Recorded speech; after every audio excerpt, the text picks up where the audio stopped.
"Wilson, you're not my grandson." Those were the exact words my grandmother whispered on a rainy Tuesday afternoon at 3:17 p.m. in her faded living room on Elm Street in Richmond, Virginia.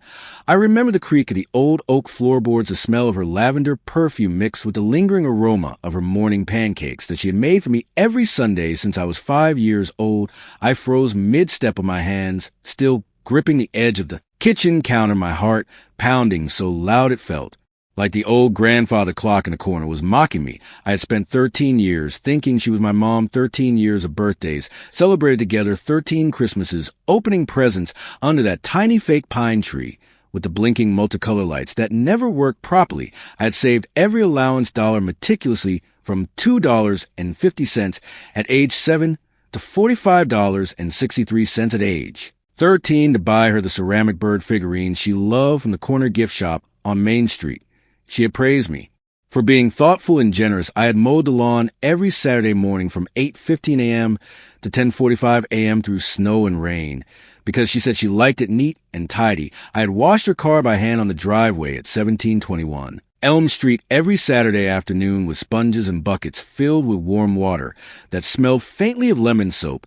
I had given up Saturday movie outings with friends at the old Colonial Theater downtown to stay home, helping her with her knitting and grocery lists, and yet, at 3:17 p.m. on that rainy Tuesday, everything I believed in shattered like the tiny porcelain vase I had knocked over once at age 6 that she forgave me for, with a warm smile and a hug.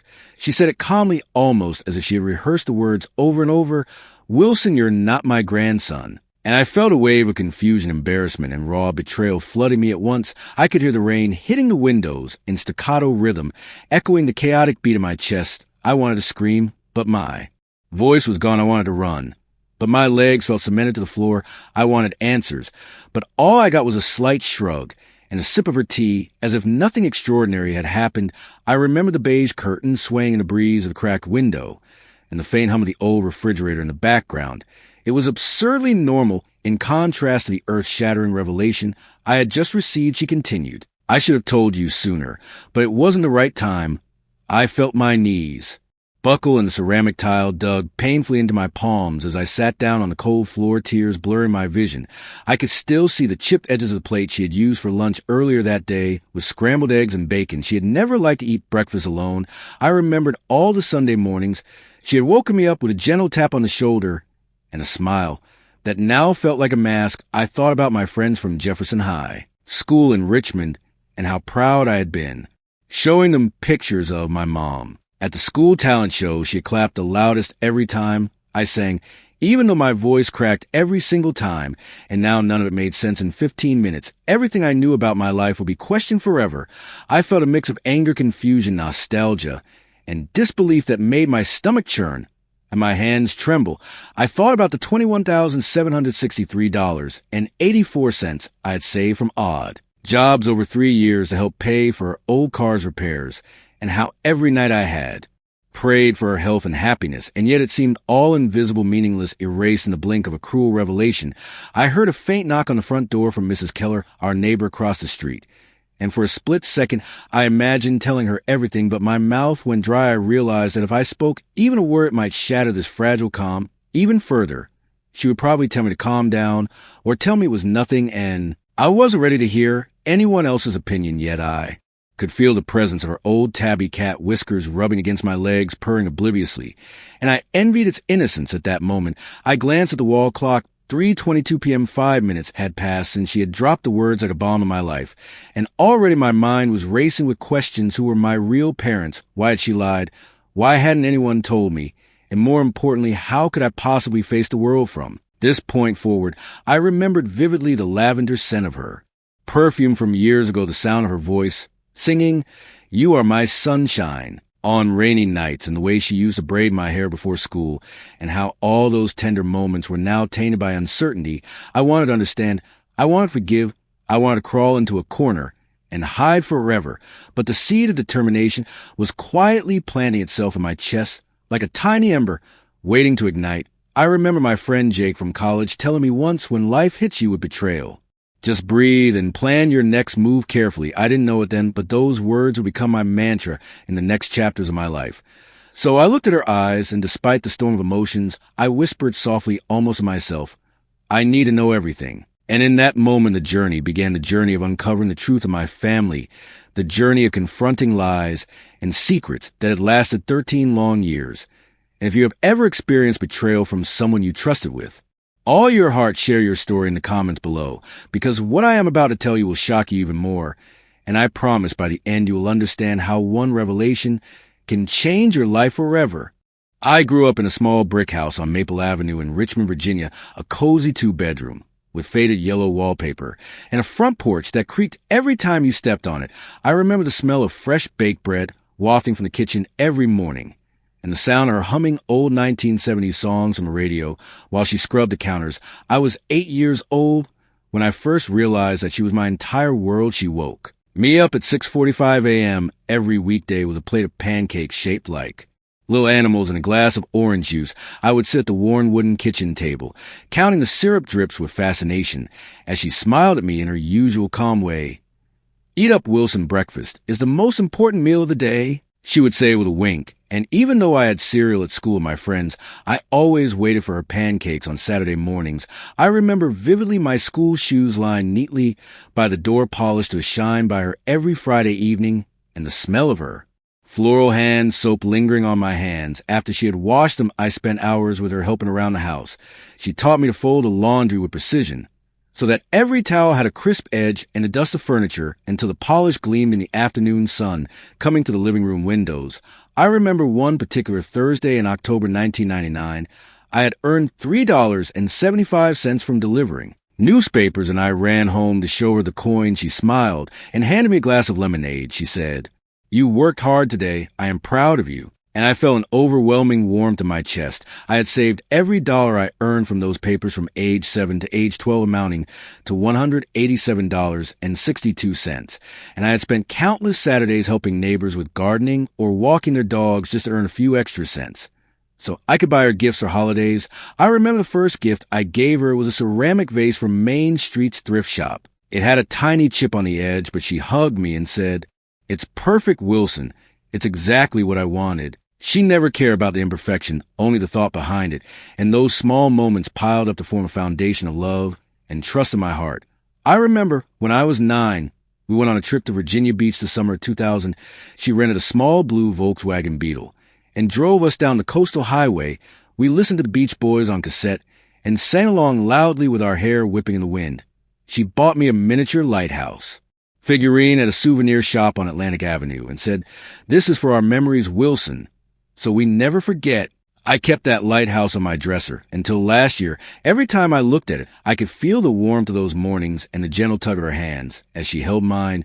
I remember vividly our Sunday routines, walking to the corner bakery on 14th Street to buy cinnamon rolls fresh from the oven, the smell of sugar and butter mixing with the autumn air, and the friendly smile of Mr. Patterson, the baker, who always said, "Here comes the best kid in Richmond." And she would chuckle and pinch my cheek. I remember staying up late on rainy nights. When I was 10, she would tell me stories of her childhood in Norfolk, Virginia, the songs she sang on the radio back in the 1960s, the dances she had gone to at the old YMCA, and how she had saved every penny from her first job at the dry cleaners to buy her mother a birthday gift. She taught me to appreciate every small sacrifice and every act of love, even when it went unnoticed. I remember my first school play in 2001. I was terrified to go on stage, but she sat in the front row holding my hand and whispering, "You got this, Wilson. Don't worry about a thing." And I delivered my lines with shaky confidence, and she clapped the loudest when it was over. I remember helping her balance her checkbook at the kitchen table, the faded green ledger, with her meticulous handwriting tracking every bill and every dollar she spent or saved. She taught me the value of money and hard work even before I understood it fully, and in those early years, I believe wholeheartedly that she was my mother, my protector, my constant, and my world. And every sacrifice she had made, every pancake, every story, every trip, every laugh and tear had cemented a deep trust in her and in our life together. And little did I know that this trust was about to be shaken in ways I could never imagine. And as I think back to those days from my tiny bedroom overlooking the Maple Trees outside, I remember the laughter, the smell of bread, the creak of the porch, the humming songs, and I can't help but wonder what would you have done if you had invested your entire childhood in someone who you thought was your parent only to discover later the truth, and just wait until you see how these early years of devotion set the stage for everything that was to come.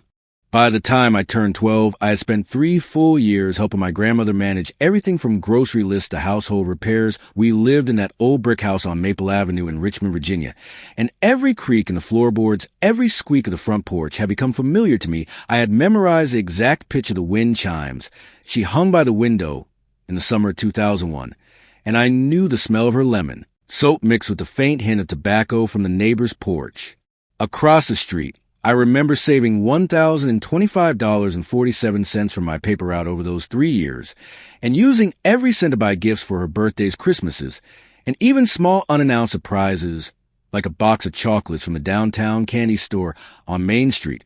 I remember the Saturday mornings when I mowed her lawn with the old green push mower that rattled like a tin, and I would start at 8:00, 3 a.m. sharp, and finish by 10:47 a.m. meticulously edging the sidewalks so that the grass didn't cross into the driveway. She would come out with a glass of iced tea in hand and say, "You did a perfect job, Wilson, thank you." And I felt a swell of pride. I remember helping her fix the leaky faucet in the bathroom in September 2002. I held the wrench tightly while she gave instructions with patience that belied the frustration in her eyes.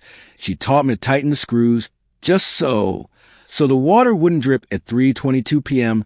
that afternoon. I remember glancing at the clock and thinking how precise and organized everything was in her world, and how lucky I was to be part of it. I had invested not just money, but my time, my sweat, my heart into making her life easier. I remember the summer of 2003 when I saved $213.58 from my weekend babysitting jobs to take her to the Richmond Fair.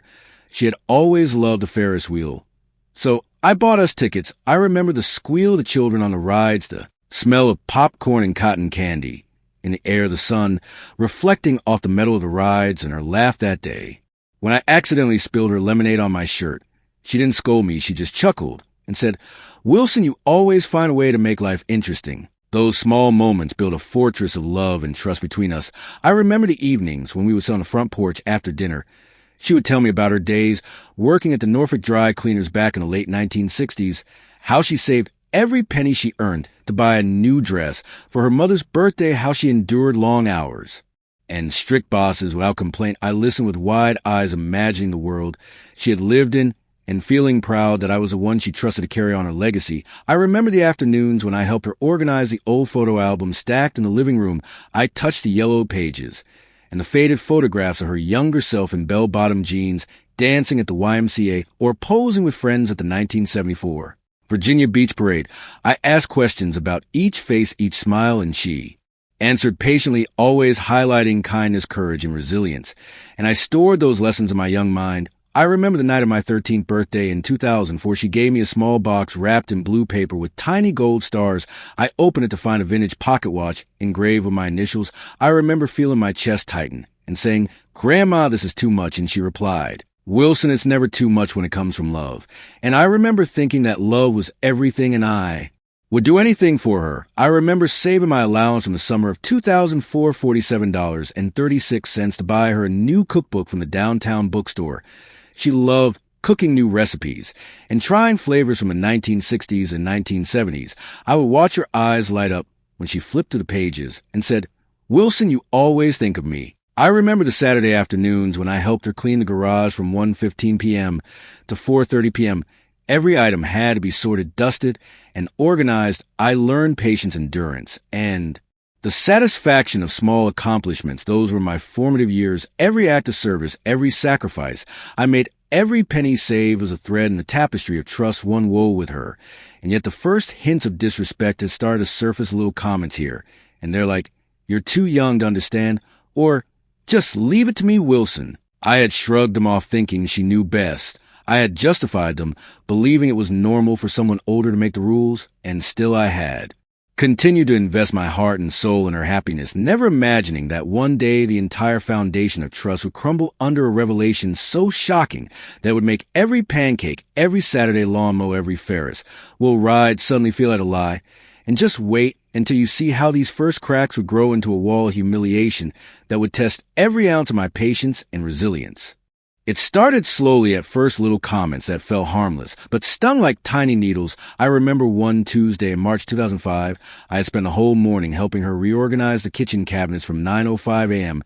to 12:42 p.m., carefully labeling every spice jar and aligning every plate in size order. She had praised my effort at first, saying, "Wilson, you're so meticulous. I don't know what I'd do without you."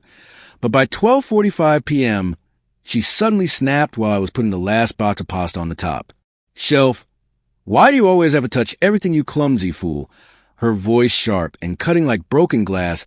I froze mid-step to smell the cleaning detergent mixed with the faint aroma of her coffee and made my stomach churn. I could hear Whiskers the cat hissing from the corner of the kitchen. As if sensing the tension, I tried to explain calmly. "I'm just trying to help Grandma. I thought you wanted it organized." She crossed her arms and glared at me. "I don't need your help, Wilson. You just make more work for me." And the words hit harder than any slap I had ever felt. I remember that evening walking past a mirror in the hallway at 6:37 p.m., seeing my own reflection pale and tremble in my hands, still smell faintly of lemon soap and flour from the morning. I had tried to help. I went to my bedroom and slammed the door only to hear her shout, "Don't lock yourself in here. You're being ridiculous." I felt humiliated not just by her words, but by the crushing sense that my years of effort had gone unnoticed, that the $1,352.76 I had saved and spent on gifts and treats over the past year might as well have been air. I remember vividly a neighbor across the street, Mr. Thompson, looking at me from his porch and giving a sympathetic nod, as if acknowledging my invisible suffering. And for a brief moment, I wished I could explain to him how much I had given and how much I had cared. I remember the Wednesday afternoon that followed March 16th, 2005, around 2:15 p.m., I had spent 3 hours washing and waxing her car in the driveway, the warm spring sun beating down on my back, my palms red from scrubbing with a stiff sponge.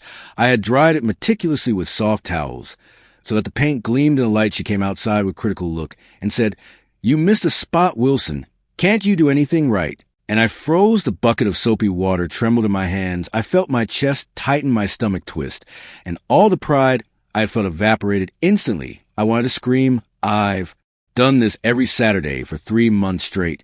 But the words stuck in my throat. I remembered vividly the smell of soap and gasoline mixing in the air, and how the late afternoon sun glinted off the metal of the car and reflected the anger in her eyes. I remember trying to reason. "I did my best, Grandma, please." She shook her head sharply. "Your best isn't good enough. You never do anything properly." And the words rang in the air like an electric shock. I remember feeling small, humiliated, and powerless as the sound of the creaking porch beneath her feet echoed the crushing weight of her disapproval. Even Whiskers had fled under the porch, as if sensing the emotional storm. I remember vividly that night at 8:03 p.m., sitting on my bed staring at the faded wallpaper, the smell of her perfume lingering in the air, and thinking how unfair it all felt, how every sacrifice, every gift, every ounce of my love was dismissed as nothing. I remember the first time I thought maybe I shouldn't bother again. Maybe I wasn't worthy. Maybe her praise was never sincere. And then I remember my first friend Jake telling me, "Wilson, never let anyone make you feel small if you know your value." And I clenched my fist, but still felt the sting of humiliation, the small cracks of my trust becoming a canyon of frustration. I remember vividly the Saturday that followed March 20th. 2005 at 11:22 a.m., I had spent 4 hours cleaning the garage, sorting every box, and sweeping the dusty floor. She walked in and said, without looking at me, "Why is it so messy again? Can't you do anything properly?" I felt my chest tighten, the smell of dust and oil filling my nose, the sun filtering through the cracked window, highlighting the sweat on my forehead. I tried to explain calmly. "I organized everything, Grandma." She waved her hand dismissively. "You think you can help, but you just make a mess." And I felt a mixture of anger, confusion, and heartbreak. I remembered every single gift, every single act of service, and wondered why they were invisible. I remembered the look on Mr. Thompson's face across the street that afternoon, and wondered if anyone else saw the injustice unfold in that small brick house on Maple Avenue. And I thought to myself, what would you do if all your love, effort, and devotion was constantly met with humiliation and rejection? And just wait until the next chapter, because the moments of disrespect would grow into a crescendo, a series of events so relentless that I would have to confront not just her arrogance, but the painful truth that my entire life had been built on a foundation that might not be what I thought it was, and the story was only beginning. By the summer of 2005, the little cracks of disrespect had turned into a relentless storm. I remember vividly Saturday, June 18th. 2005 at 10:12 a.m., I had spent 2 hours mowing the lawn and trimming the hedges with precise care. My hands blistered from the old green push mower's handle, and the sweat running down my back mixed with the scent of freshly cut grass and lemon soap from the kitchen. I walked into the kitchen to show her the result, and she glanced up from a newspaper with a scowl. "Why do you even bother, Wilson? It still looks messy," she said dismissively, and I felt my stomach drop the years of sacrifice, the $1,564.28 I had saved from odd jobs over the past year, the dozens of gifts I had bought her from the Richmond downtown stores, the countless Saturday mornings spent cleaning her car or organizing the garage, all invisible, dismissed as worthless. I remember the neighbor, Mrs. Keller, across the street filming something on her phone for a local community project. She waved at me sympathetically, and I felt both embarrassment and a tiny spark of hope that someone else saw what was happening. I tried to speak calmly. "Grandma, I worked really hard this morning." She slammed her hand on the counter and snapped, "I said it looks messy, Wilson. Stop whining." I froze, my hands gripping the counter, her perfume mixed with the faint smell of burnt toast in the toaster, and it all felt surreal. I remember that afternoon around 2:33 p.m. I was helping her bake a batch of cookies. I had measured the flour, sugar, and chocolate chips meticulously, every number exact down to the gram. She had told me to follow the recipe to the letter, and I had done. So I remember the warmth of the oven radiating against my arms, the sweet chocolate aroma filling the kitchen, the light streaming through the cracked window, and the laughter from children playing the street outside. And then she tasted a cookie and frowned. "Too sweet, Wilson. You didn't do this right." Her voice cutting like glass. I felt my chest tightened, the tears pricked my eyes, and I wanted to scream. I followed the recipe exactly, but I swallowed the words because her gaze was sharp and dismissive. I remember vividly the look of Mr. Thompson peering through the fence across the street, shaking his head in quiet disbelief, as if he couldn't believe what he was witnessing. I remember that same evening at 6:58 p.m., I had spent 3 hours cleaning the living room, vacuuming every corner, polishing the old wooden coffee table, and dusting every photo frame I had moved carefully so nothing would be out of place. And when she returned from the grocery store, she barely looked up. "Why does it still look messy, Wilson? Can't you do anything right?" I felt my knees weaken, the smell of lemon polish and the faint aroma of baked bread mixing in the air, her tone so cruel, so dismissive, that I felt my entire childhood of effort evaporate. I remember vividly the sound of Whiskers, the cat, hissing from the corner and darting under the couch. As if sensing the tension, the old wooden floor creaking beneath her feet, the faint hum of the refrigerator in the background, everything painfully ordinary, yet charged with cruelty. I remember my friend Jake calling me that evening at 8:14 p.m. checking if I was okay. I told him, "I just don't understand why nothing I do is ever enough." And he said, "Wilson, don't let her words define you. It's not your fault." I remember that night, lying on my bed, staring at the yellow wallpaper and the ceiling fan spinning slowly above me, counting every bead of sweat on my forehead, feeling a mixture of heartbreak, humiliation, and fury. And I knew deep inside that I could not continue like this forever. I remember vividly the Saturday of June 25th. 2005 at 11:42 a.m., I had spent 5 hours scrubbing the driveway, sweeping the porch, and polishing the old wooden fence. She walked out to inspect and said with contempt, "Why is the driveway still dirty, Wilson? Why can't you do anything properly?" My hands red and raw from the effort, the sun scorching my back, and the faint scent of dust and polish mixing in the air, and for the first time, I felt a seed of defiance grow inside me. I remembered all the gifts, all the savings, all the Saturday mornings, all the sweat and tears, and I realized I would not be ignored forever. And I remembered Mrs. Keller standing across the street filming quietly and whispering, "Stay strong, kid." And I thought to myself, what would you do if all your effort, all your love, and all your devotion was constantly met with scorn and dismissal? And just wait until the next chapter, because the next moment of clarity would awaken a fire inside me, a fire that would change everything forever. It was a Thursday morning, July 14th, 2005 at exactly 9:48 a.m., when something inside me shifted. I had spent the previous 2 hours cleaning the kitchen windows, the faint scent of lemon soap still lingering on my hands, and the sun casting streaks of golden light across the old wooden floorboards. I had just polished the counter meticulously when she walked in with her usual sharp gaze. "Wilson, why do you even bother? It will never be clean enough," she said sharply, and I felt my chest tighten, the familiar pang of humiliation rising. But instead of the usual ache of defeat, a strange calm settled over me. I remembered the sound of whiskers stretching lazily on the windowsill, the creak of the floor under her slippers, and the faint hum of the refrigerator. And in that ordinary morning, I realized that I could not let this continue.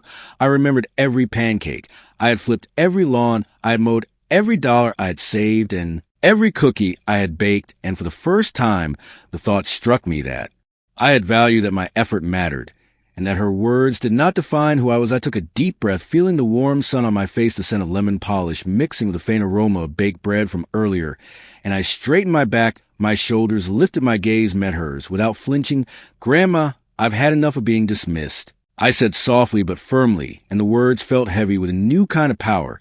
I felt a subtle vibration of energy within me, a seed of determination planted by years of love, effort, and unacknowledged sacrifice. I remember her blinked rapidly, her sharp gaze faltering for just a moment, and I knew she sensed a shift. I remembered vividly the faint smell of coffee she had left half drunk on the counter, the morning light reflecting off the tiny ceramic figurines on the windowsill, and I felt clarity washing over me like a cool river. I remembered every gift I had bought her, $1,564.28 worth of thoughtful presents, saved over countless Saturdays, the trips to Virginia Beach, and the countless hours organizing and cleaning. And I realized that I had power beyond what she imagined. I could wield my mind, racing with ideas of how to assert myself, not with anger, but with strategy, with dignity, and with the patience I'd honed over years.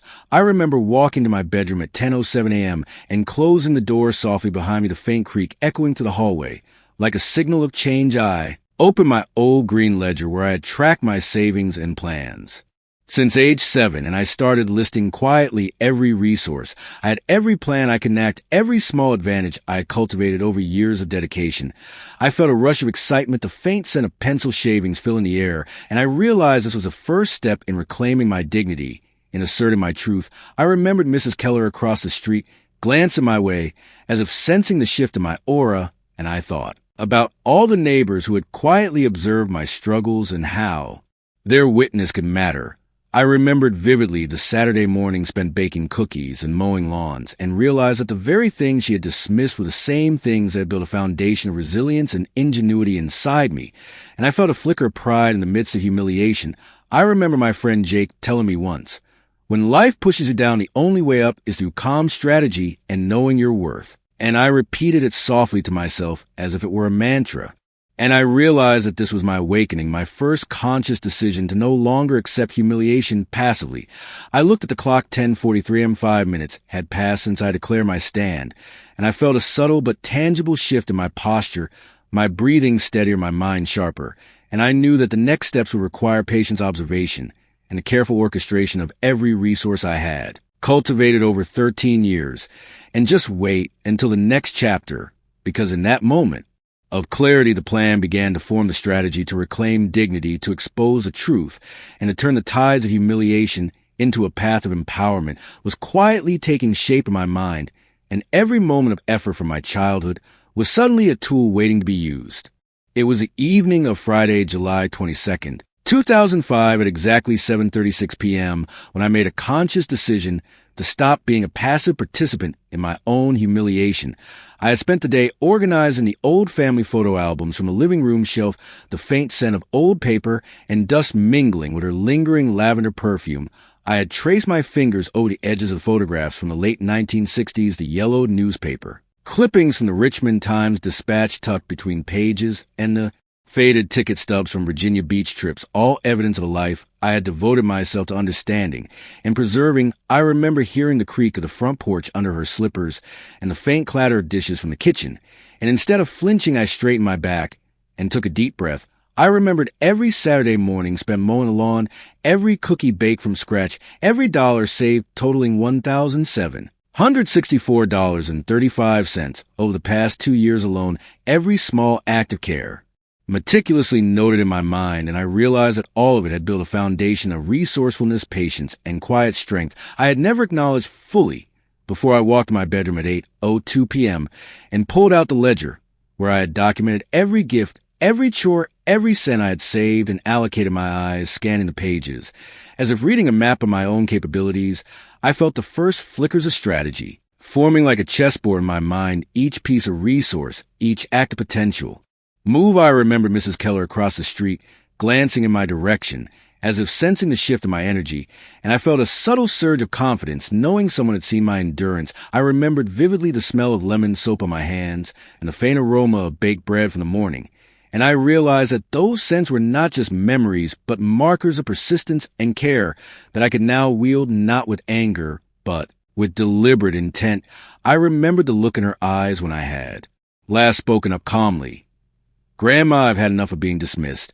And how for a brief moment she had faltered. I remember my friend Jake calling that afternoon saying, "Wilson, the only way to turn the tide is through calm strategy and deliberate action." And I repeated it softly to myself as a mantra. I recalled vividly the countless small humiliations, the dismissive comments, the sarcastic remarks, the sharp critiques of every chore and gift, and realized that each one was an opportunity to understand her weaknesses, observe patterns, and prepare for the moment when I could reclaim agency. I remember the stack of documents I had been quietly collecting over the years, receipts, bank statements, and old correspondences meticulously filed in a small box in my closet.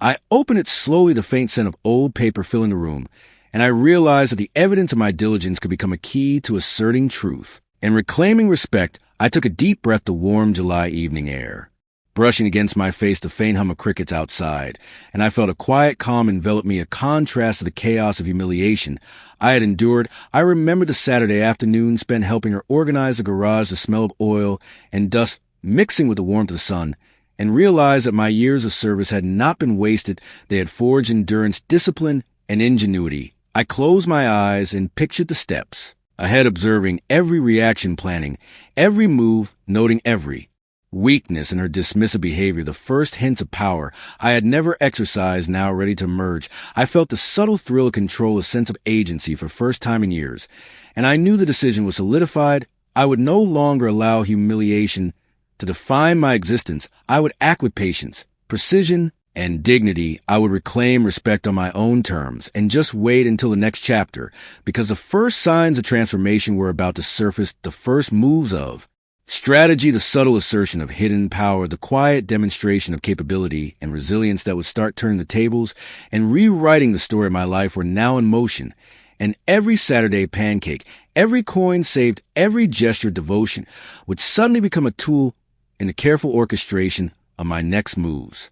It was a Wednesday morning, August 3rd, 2005, at exactly 8:17 a.m., when the first signs of change began to show. I had spent the previous evening quietly reviewing the old receipts and bank statements I had accumulated over the past 13 years, the faint scent of pencil shavings and paper filling the air as I traced my finger over every line, every amount, carefully noting discrepancies between what I had given and what had been acknowledged. I remember the sunlight spilling through my bedroom window, the warm golden rays hitting the ledger and illuminating the numbers like a map of opportunity. One felt a quiet thrill in my chest. I remember Mrs. Keller peering from across the street again as I held the papers up, and she gave a subtle nod, as if sensing something monumental was about to unfold.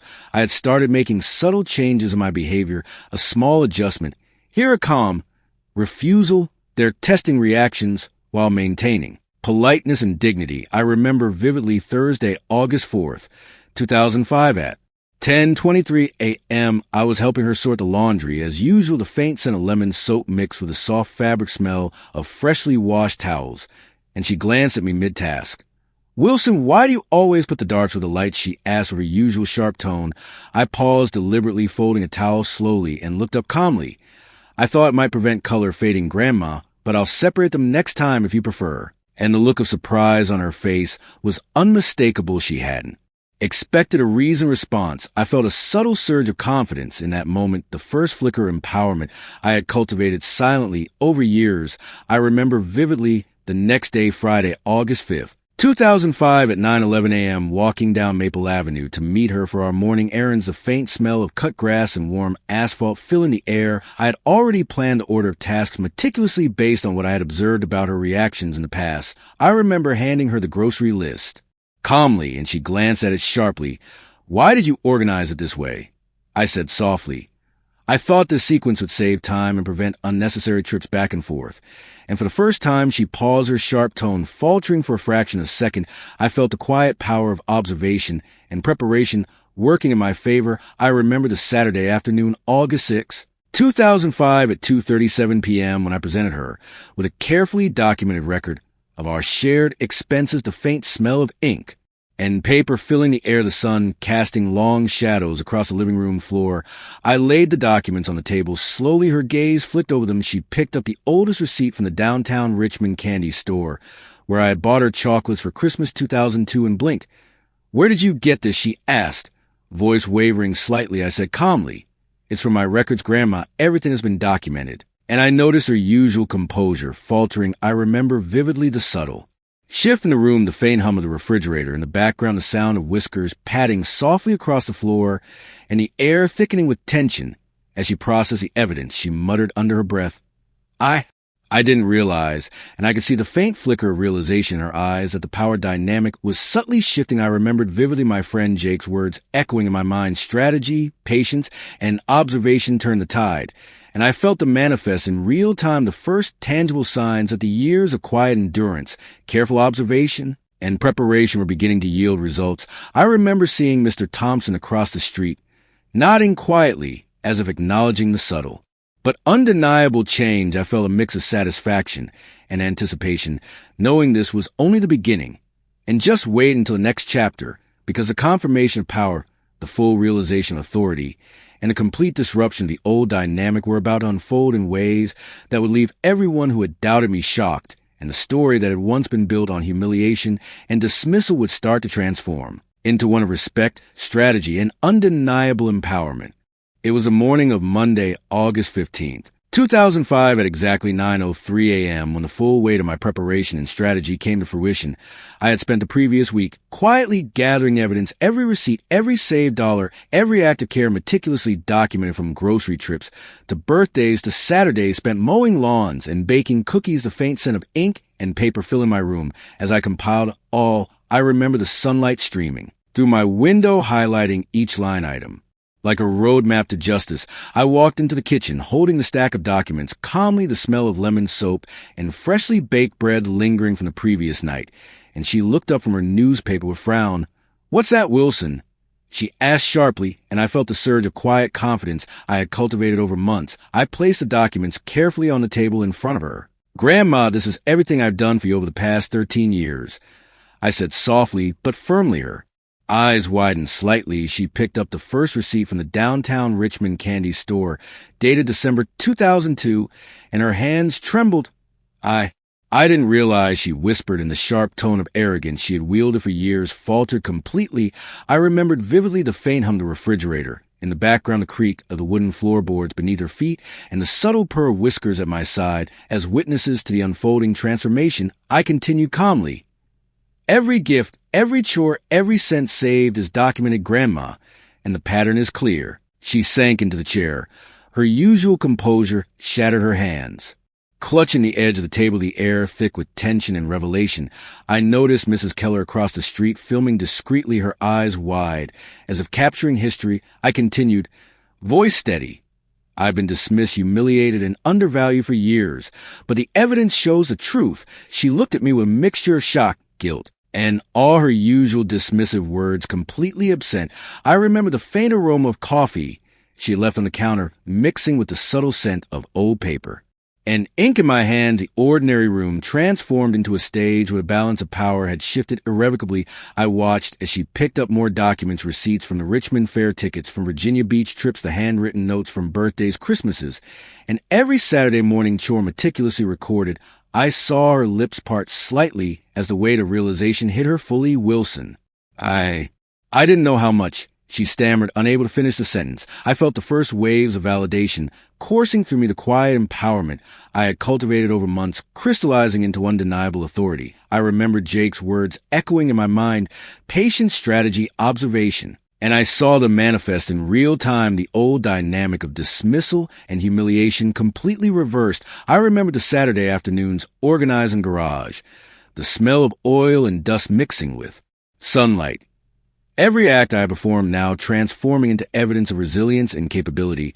I saw her hand shake as she processed a meticulous record of my devotion, the sharp, dismissive tone gone, replaced by tentative awe. I remember the faint sound of the neighbors' wind chimes across Maple Avenue jingling softly in the summer breeze, and I felt them punctuate the moment like a silent chorus acknowledging the shift. I placed the last document carefully in front of her, a handwritten ledger detailing every cent saved and every gesture care. I said softly, "Grandma, this is a truth, and it cannot be ignored." She leaned back, tears forming in her eyes, and for the first time in my life, I saw recognition, respect, and humility replacing the cruelty that defined our relationship for years. I remembered vividly the exact moment the balance changed. The faint creak of the floorboards, the smell of lemon soap, the sunlight falling across the table, Whiskers watching from the windowsill, Mrs. Keller's discreet nod across the street, and I realized that all my years of effort, strategy, patience, and observation had led to this singular moment of undeniable empowerment. And just wait until the next chapter, because the consequences of this revelation were about to unfold in full force. The humiliation would be reversed, the justice realized, and the impact felt not just within the walls of that house on Maple Avenue, but in the wider circle of everyone who had witnessed or doubted me. And the story that had begun with betrayal and dismissal was now transforming into one of respect, dignity, and ultimate vindication. It was Tuesday, August 23rd, 2005, at exactly 10:14 a.m., when the first real signs of justice began to take effect. I had spent the previous week quietly preparing for this moment, reviewing every receipt, every ledger entry, every documented act of care and devotion, carefully noting how each could be presented to reveal the full truth, the faint scent of ink and old paper filling the air. As I traced my finger over the pages, I remember walking into the kitchen, holding the documents, the smell of lemon, soap lingering from the morning chores, and the faint aroma of baked bread I had left cooling on the counter. I placed the papers deliberately on the table, and she looked up from her newspaper, her eyes widening slightly.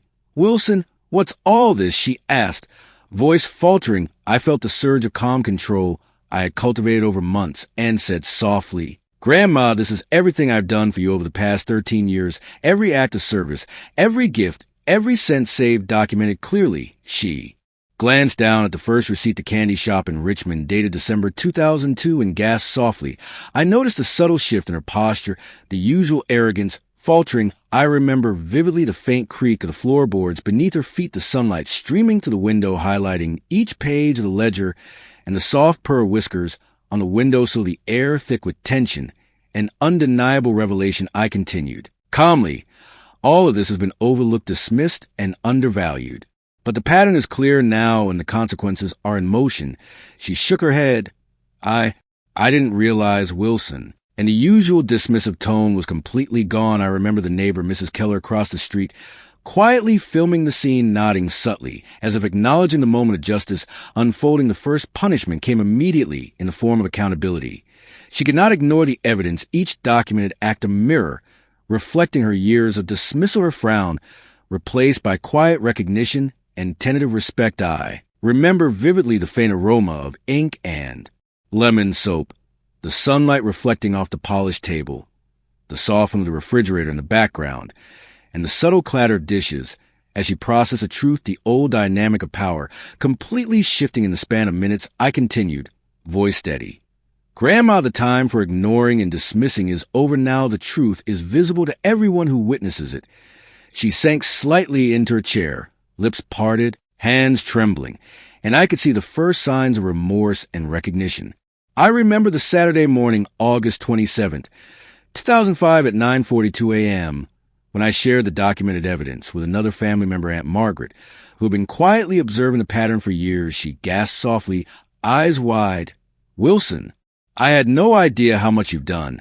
And I felt the validation surge, the subtle support of a witness, turning the tide further. I remember vividly the smell of freshly brewed coffee in the air, the faint scent of old paper, the sunlight reflecting across the ledger, and the sound of Whiskers' soft paws on the floorboards marking each step of justice being recognized. I continued calmly, "Now that the truth is clear, we can ensure that no more humiliation will occur, and that the efforts of those who serve with dedication are acknowledged." She looked at me, voice quiet.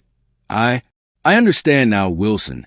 And for the first time in 13 years, I could see accountability take shape, the quiet punishment of recognition, and the reversal of ignored efforts, the first real taste of justice. I remember my friend Jake calling later that afternoon at exactly 3:17 p.m. saying, "So the first domino has fallen." And I smiled to myself, knowing that each carefully documented step was now triggering tangible consequences, her arrogance replaced by a quiet humility, her dismissive behavior tempered by the undeniable evidence. I remembered vividly the faint creak of the porch outside, the distant murmur of neighbors on Maple Avenue, and Mrs. Keller quietly nodding from across the street, all silent witnesses to the reversal of injustice. And just wait until the next chapter, because of full impact, the complete reversal of humiliation, the consolidation of support, and the public acknowledgement of truth were about to unfold, and the story that had been defined by years of dismissal would now be rewritten as one of undeniable justice, dignity, and respect. It was Thursday, September 1st, 2005, at exactly 10:47 a.m., when the full weight of justice became undeniable.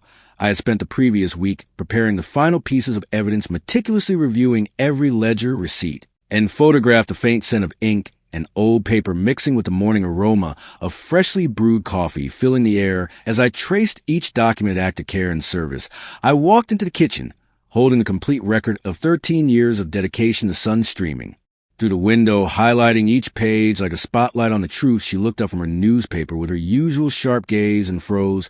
"Wilson, what is all this?" she asked, voice faltering, and I felt the surge of calm authority I had cultivated over months. I placed the documents deliberately on the table.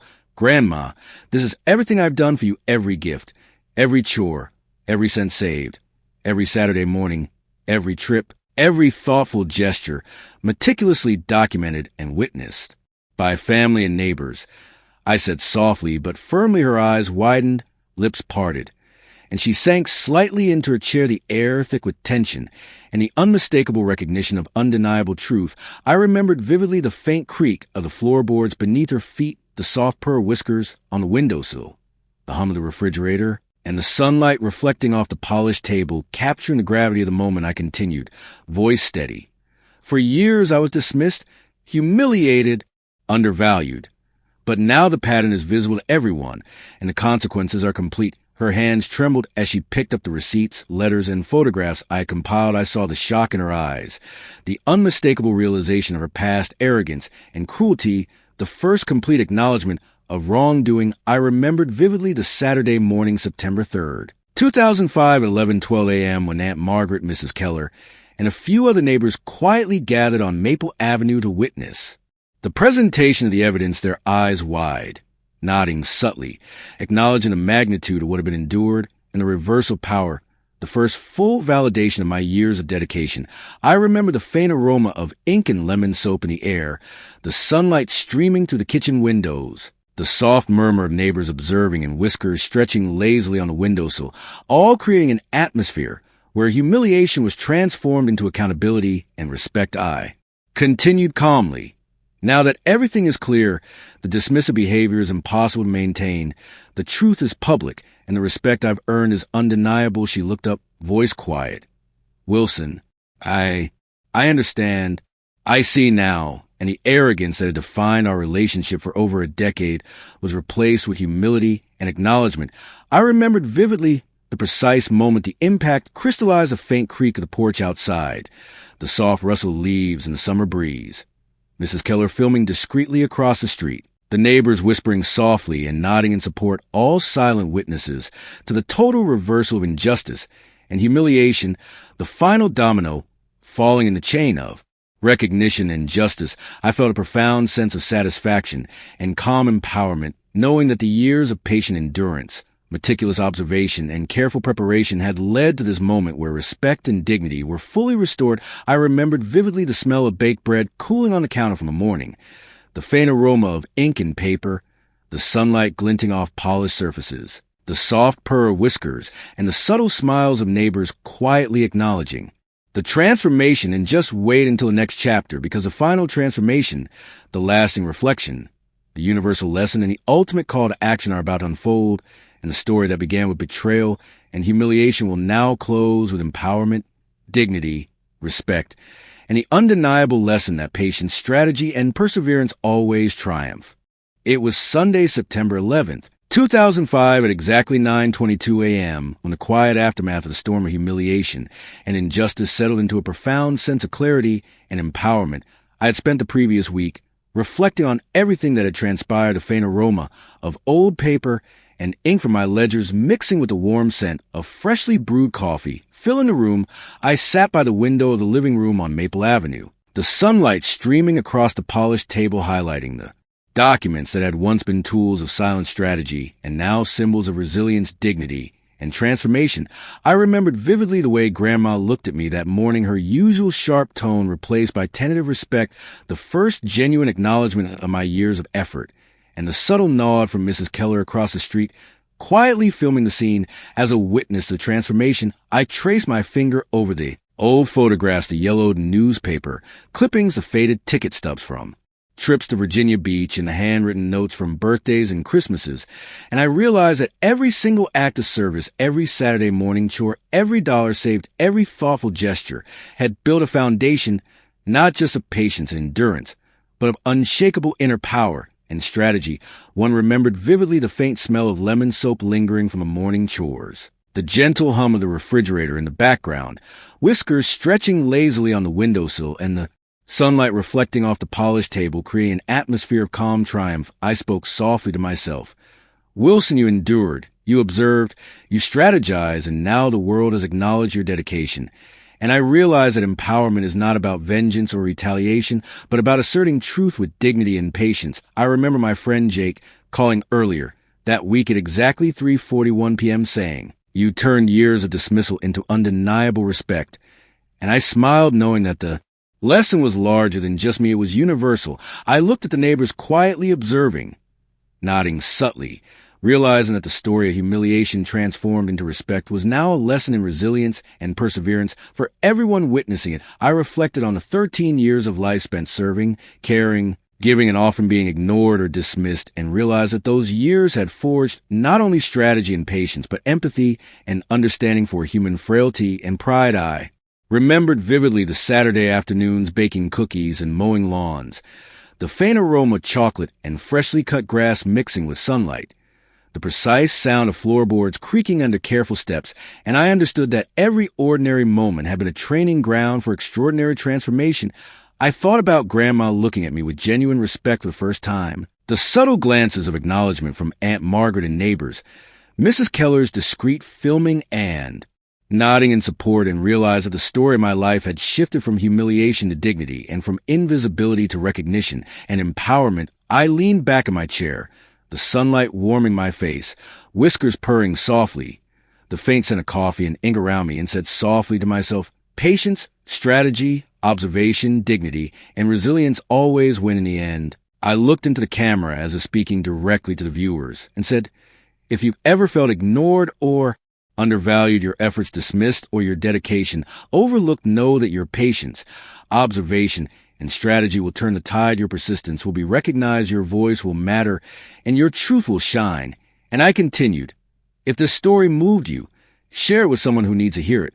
Subscribe and activate the bell for more stories of resilience. Leave your thoughts in the comments, because your voice matters, and join the community of people who turn challenges into empowerment. I smiled softly, knowing that the final chapter was not an end, but a beginning for all who endure, who persevere, and who transform hardship into strategy, dignity, and empowerment. And the final lesson resonated deeply. Never underestimate the quiet power of patience and unwavering dedication, because it turns humiliation into recognition, weakness into strategy, and dismissal into undeniable respect.